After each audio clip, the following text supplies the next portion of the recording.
everyone, and welcome to our Ego2Eco series here at GFU. I'm Layla, and I'll be your host for today. We have Mark as our guest, and he is a forest manager for Scotland Woodlands in Scotland.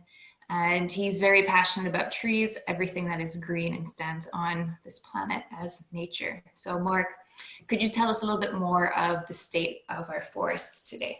The current global forest cover, according to the Food and Agricultural Organization, or the FAO, in their 2020 report on the state of global forests, state that forests cover about 31% of the global land area. This equates to about 15 million square miles. But since 1990, or just in the last 30 years alone, we've lost about 1.5 million square miles, which equates to about 9% of the total land area of forests vanished. Now, for perspective, this equates to roughly the size of India. And this is largely due to farming, cattle ranching, soybean production, and palm oil. Okay, and how does forest management come into the picture when we talk about forest conservation on the global scale? Well, forest management itself is arguably the biggest role.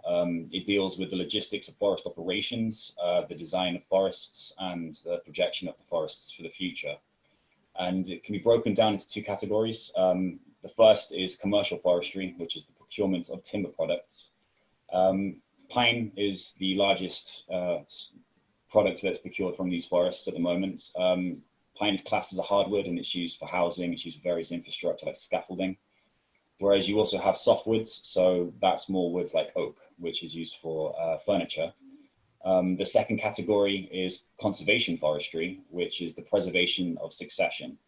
And succession of the land, it would start with just like sands with some mosses and some fungi growing. Then as the soil depth becomes deeper, you'll have more herbaceous plants growing like grasses and flowers. Then move in more of the shrubs and the shrubs. So you'll have like small woody bushes, you'll have vines growing, until eventually you've got what they call a climax community, where you'll have a stable forest environment that's very biodiverse. Forest plans usually are done in a 10 to 20 year cycle. Then they are edited or reviewed around the 5 to 10 year mark respectively. This is just to take into account in circumstances that haven't been noticed as we move forward. But to have a forest plan, you need to know the coop size, coop being a group of trees. You need to know the species involved, whether it's a monoculture, just the growth of one particular species, or it's a polyculture, say like a native broadleaf that grows 5 or 6 different species. You'll need to know constraints, any archaeological features, historical features that may occur, any protected species. This could be floral or faunal plants or animals. As you're designing the forest, you need to try and look for more unproductive areas of the stand, maybe areas that are completely closed off where the canopy has grown up and shaded out the area beneath, so there's no sunlight reaching the ground. But this is done through regeneration, where you'll take down some trees to allow the sunlight to reach the ground, or restructuring, where you'll take out some trees again to let the light come to the ground, but it also allows for economic return. This then leads on to felling. You could fell particular sections of the forest itself, either through selecting felling, like with the restructuring, or clear felling, where you just take an entire site and just rip it down.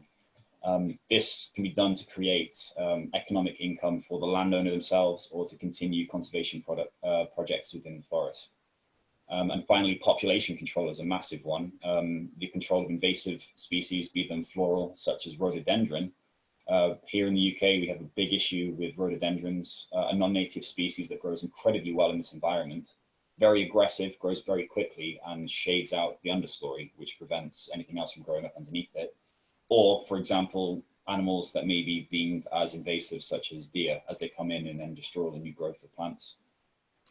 Okay, so if I understood this correctly, there's no overarching global forest management or forest conservation planning, because it's also localized. So because of the species that are present and the archaeology, as you mentioned, and the soil quality, these are all factors that play in the management and conservation. So that's why you can't have any kind of global.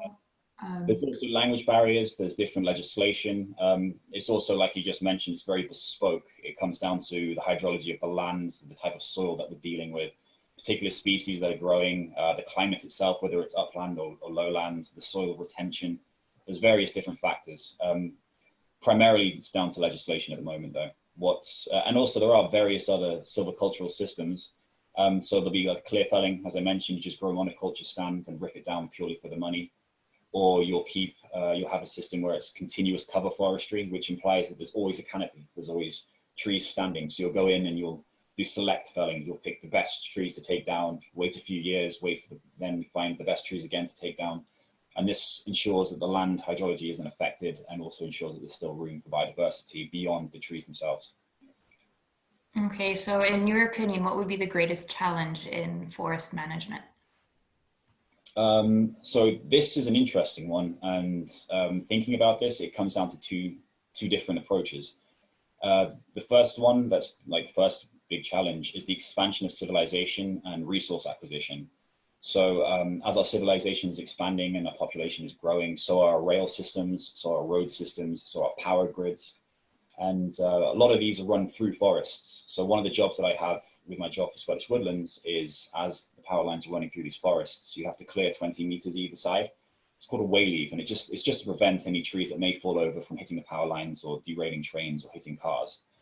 But we also have, as I've mentioned before, in the tropics is a massive issue. Clearance purely for agriculture, be it soybean production, palm oil production, or cattle ranching, or mining, where they're going in, they're stripping the land of all life apart from the bedrock itself, and then they try to get to the minerals underneath. The second of the two challenges here is climate change. The biggest issue that we now have is the weather systems are becoming a lot more unpredictable. Areas that would tend to be more wet for longer are now having longer dry spells, being hit with harder heat waves, which is also adding to this thing called fuel loading, where as leaves fall from trees or trees fall over or plants die, their biomass dries up. But if there's no consistent wetness to the ground, or the weather becomes a lot harsher, it becomes a lot more susceptible to forest fires, which we're now seeing in the Siberia taiga, or we're now seeing in the Australian outback. Another issue to this is lower water availability. So if there's an increase in hydrological pressure, as we're now seeing here in the UK, established saplings are dying out. One of the major issues that we have is there are two planting seasons. There's one just at the start of spring, and there's another just as winter's about to approach, and this is when the trees are dormant. However, if you're planting at the start of spring to try and get that growth season, if we're hit by a heat wave, you can have entire stands of newly stocked plants die. Okay, and how does agroforestry fit into this picture? So agroforestry is a more holistic farming approach that does away with churning soil and does away with fertilizer, and focuses more on a balance of energy in and out of the system. The benefits of it is land remediation.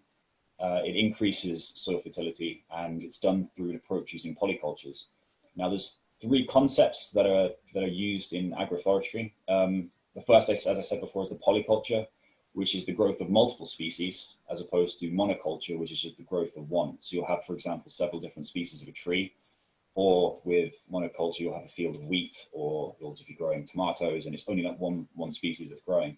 The third concept to do with agroforestry is the energy cycle. So when a plant grows, it will sequester carbon from the atmosphere, and it will sequester nutrients from the ground. Then it will eventually senescence, and it will die, senescence being death, reaching its old age.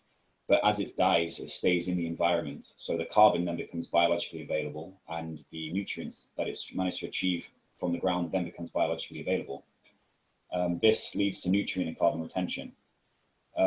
Unfortunately, in the monoculture energy cycle, when a plant or a crop grows, it's then harvested and removed from the environment. This leads to what we call a net negative energy system. So it's got more energy leaving than it's got coming in. This leads to fertility and energy depletion, which also leads to arable land degradation, which leads to desertification, where the land just eventually turns to dust. We're seeing this a lot in the tropics because the soil can't recover as quick as it can in the tropical regions, but we're also seeing it here in the temperate regions too. We can combat it better in the Western world because we have fertilizers. We've got the ability to apply fertilizers to the land to give us the impression that we're getting a good harvest, when in reality, we're applying fertilizers to the land, often in overabundance. And then if we get a heavy rainfall, or just in general, if there's rainfall, it will seep into the water table, it will seep into the waterways and can cause what we call eutrophication, or an algae bloom, which depletes the oxygen levels in the water and it will kill aquatic life. We're seeing this with the mass fish die-offs that we often hear about in the news. But the agroforestry, sorry, what were you going to say? No, continue. The agroforestry energy cycle, on the other hand, has the opposite effect using polycultures. Because there are multiple species of plants growing and they're not touching the soil, they're not churning it. They're maintaining what we call the mycorrhizal fungi network, where fungi can take nutrients out of the ground and give it to the plants. But if you churn the soil, it will rip that apart and it takes a while for it to reestablish. By using polycultures and non-dig techniques such as that, it increases the soil, it's re-enriching the soil. It's building up the soil layer, which decreases desertification, makes the land more resilient to desertification, but it also increases hydrology. So overall water table remains unaffected for these droughts that we're having from climate change. The microorganisms are able to establish, which leads to healthier forests. There are more opportunities that come from agroforestry. One of those being different timber products. So yes, you can have timber being taken down from these agroforests, but you can use this thing called coppicing, where there'll be particular species, maybe willow, that will grow its branches during the growth seasons. And then as it dies back during the winter, you can take these branches and make baskets, you can make fences, you can make various other products. This then also leads on to other non-forest timber products, different types of game, be it fish or hunting for deer, various multitudes of food, different types of food that you can grow, like potatoes, you can grow tomatoes, grapes. Ecotourism, that's another one, and an increase in biodiversity of flora and fauna, which leads to the overall resilience of the ecosystem. Resilience being, if there's a disease that comes in and kills out one species, there's going to be another species that'll be able to take that niche. Whereas if you have a field of wheat that gets infected by fungi or locusts, as we now see in Africa, it will wipe that out and then that crop is gone. That landscape is then damaged for that particular growth season. So what I am picking up on this is that agroforestry is actually a very viable solution, or at least one viable solution against the two challenges that you mentioned of climate change and human development. Yeah, very much so. It doesn't produce as much food in terms of like raw weight, but if you look at it purely from an economic output, then it's always going to look wrong. It's always going to look weaker. But in terms of ecological stability, it's significantly better. It's definitely one of the ways we're going to be able to combat climate change moving forward into the future. And would you say that this economic output is maybe lower to start off with, but because of the costs climate change will have in the future and on our crops yields and productivity, that eventually this is actually a better way to go, where the economic stability might actually be maintained? Yes. Well, if you think about it this way, if you're not, you'll be saving on fertilizer. If you're not digging up the ground, you're saving on heavy machinery and everything else that comes with owning that heavy machinery, such as having to worry about maintenance. But as the landscape as a whole, it's going to increase the hydrology, which decreases the drought pressure. It will decrease temperature control. So you can, like, for example, if you go into the forest on a really hot day, everything underneath the canopy and everything underneath the leaves, way cooler. That's going to have an overall effect on the environment itself. It can also lead to increasing rainfall in the region as well. So it's more, it's not necessarily outputs that you can quantify in an economic sense, but when you look at it from how it's actually going to improve as like a complex system, it adds a lot more to the environment and also the economy and also to our own well-being than just farming the land for monoculture. Okay, so it's one of those things that we have to do on large scale to be able to feel and see the benefits of. Yeah, it's not one of those things that's going to immediately become adopted, and it won't be an overnight situation where people will abandon monoculture. Monoculture will always be something that we can do. It'll always be something that we'll need to achieve, considering how much our population is growing. But it's something that we can use alongside. It doesn't need to be either or. It can be utilized as a supplement to monoculture farming, as opposed to just only sticking to monoculture farming and then leaving the rest. Okay, that's interesting. So if there's one piece of information that you would like our audience to take with them about forests, what would that be? Planting forests and maintaining forests, it doesn't only heal the environment, but it heals the environment within ourselves as well. So It's called forest bathing, and it's a concept that has been introduced by the Japanese. There's a particular word from it, but the word escapes me at the moment. And it's been scientifically proven to lower cortisol levels, which is the stress hormone in our blood, and it decreases stress. But we as humans live in this artificial world, completely uncoupled from our roots. You know, we live inside these buildings of concrete, boxed in, staring at these black mirrors that we call our phones, that reflect this false reality that we think is the only way that the world runs. And it's almost as if our civilization has forgotten that we're children of the forest. You know, we're children of nature that once cradled us in these forest environments. And we now see forests more of an inconvenience than and more of a commodity, instead of being an integral part of who we are at our core. And I'd say to immerse yourself in nature, if you need to help find balance, or as the words of John Muir go, into the forest I go, to lose my mind and find my soul. Okay, and so that's how forests help us. What can we do to help forests? Plant more trees, which isn't easier said than done.